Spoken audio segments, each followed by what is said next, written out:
Honestly, most of us fall for a total psychological trap.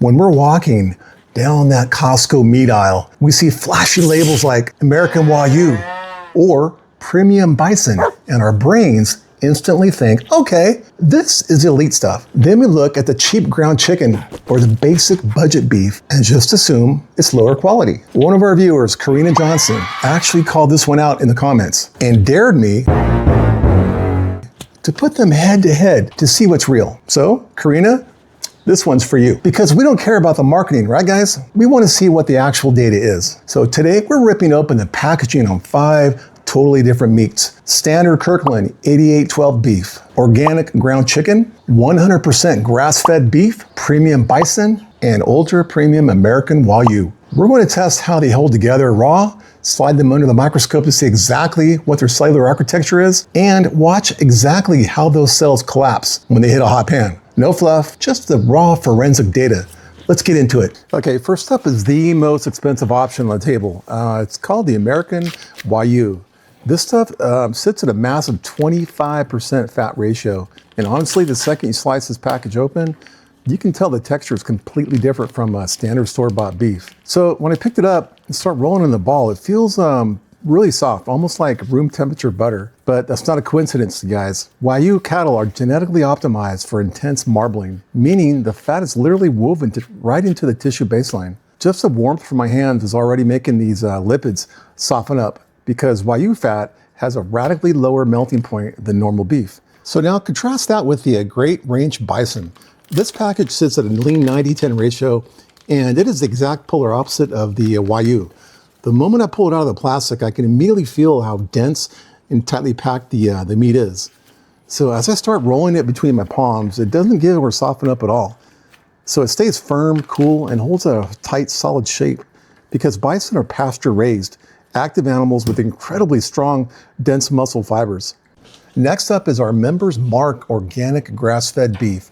This one sits at an 85-15 ratio, so it's a bit of a middle ground on paper, but the texture is a completely different story.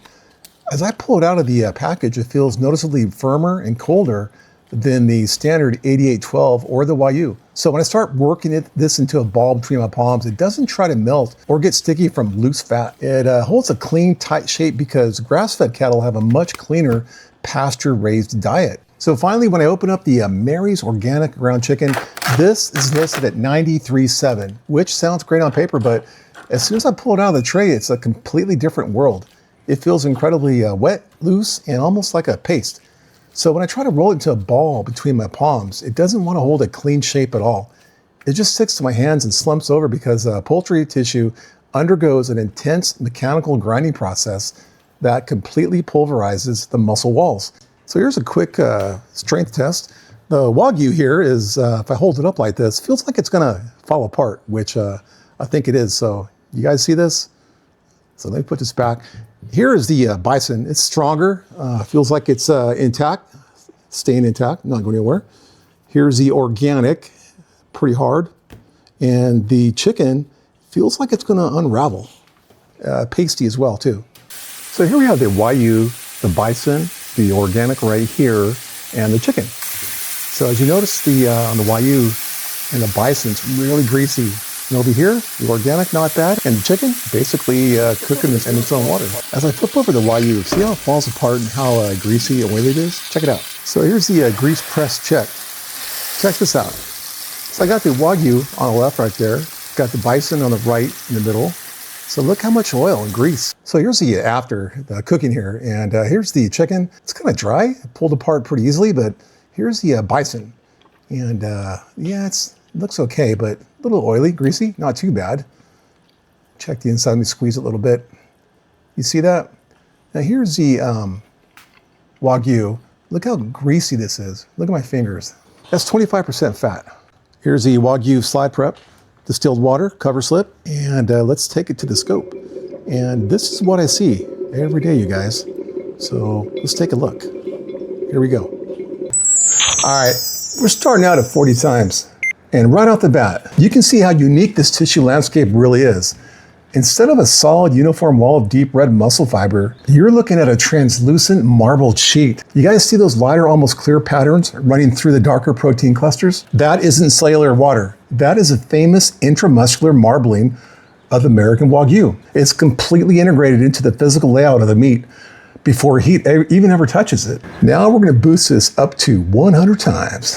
Are you ready for this? So 100 times, the geometry starts to reveal itself. So look at how the lipid cells and the skeletal muscle tissues are sharing the exact same space. In standard store-bought beef, fat usually sits in a massive unconfined blobs, completely separate from the muscle strands. But under the lens here, you can see it's a tight, codependent matrix. The fat is literally interwoven inside the microscopic gaps of the fiber bundles, acting like a built-in lubrication. So now we're pushing deep into 400 times magnification. So watch as the lens dials into fine focus. Those fine parallel lines coming into view are the actual striated muscle fibers. That's what we want to see, you guys. But notice how thin and sparse they look compared to the massive volume of fat cells surrounding them. The high density marbling has pushed its way into the cellular walls, completely softening the physical structure. This is the exact scientific reason why this sample felt like room temperature. Remember room temperature butter? That's what it is, basically. All right. We're going to push this up to 1,000 times. A little bit of immersion oil, and we're good to go. Look at the cellular boundaries right here. The lipid structure isn't heavy or rigid. It's delicate and loosely bound because Wagyu cattle are genetically optimized for this specific marbling. Those fat cells are packed with monosaturated fatty acids, which melt at a radically lower temperature than standard beef. So when we throw this on the stove, there are no heavy muscle balls to lock the matrix down. It is physically engineered to liquefy instantly and turn your skillet into a swimming pool. Do you guys remember the frying pan? All that grease? All right, swapping slides out to the great Range Bison at 40 times magnification. So look at the immediate difference between this and the Wagyu. There are no clear sprawling marble pathways running through the tissue. What you're looking at is an incredibly dense, solid wall of lean protein. The light from the microscope is struggling to even punch through some of these thicker regions because the cellular architecture is packed so tightly together. Moving into 100 times magnification and the forensic contrast becomes undeniable. You don't see any of those separate loose white fat pools that you typically find sitting unconfined in standard store-bought beef. Bison are pasture-raised active animals, and their biology builds an intensely structured skeletal muscle matrix. The muscle fibers dominate the entire field of view. It's tightly bound together with virtually no loose fat to disrupt the structural continuity. So now we're going to push this even deeper into 400 times magnification, guys. So watch as the lens dials into focus right here, and you see those clean, uniform parallel bands running across the frame. Those are the striated muscle fibers. We want to see that. They look like steel cables. They are packed together with incredible geometric efficiency. This is the exact scientific reason why the patty felt so solid and rigid on the cutting board. There's no loose intramuscular fat to soften the walls. So finally, we hit the 1,000 times. So at this extreme macro level, you can see just how resilient these cell walls are. This entire structure is built by nature to hold its ground.